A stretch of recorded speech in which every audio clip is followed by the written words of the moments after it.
जिससे मोहब्बत होती है ना, उसे नुकसान नहीं पहुंचाया जाता, उसे आजमाया नहीं जाता,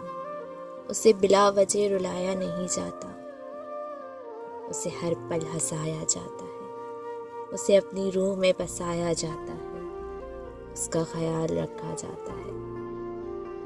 उसका हाल पूछा जाता है,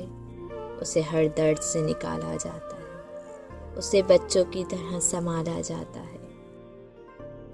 जिससे मोहब्बत होती है ना, उसे सज़ा नहीं दी जाती, उसकी माफ़ हर खता की जाती है, उसे दुआ दी जाती है, उससे वफ़ा की जाती है, उससे मोहब्बत बेइंतहा की जाती है। उसे लोगों की नज़रों में आने नहीं दिया जाता, उसे महफूज रखा जाता है, उसकी हुर्मत पर उर्फ तक उठाने नहीं दिया जाता, उसे बदनाम नहीं किया जाता, उसे महफूज मुकाम दिया जाता है, उसे मुक़द्दस नाम दिया जाता है, उससे प्यार ऐसे किया जाता है, उसे प्यार ऐसे किया जाता है, ऐसे किया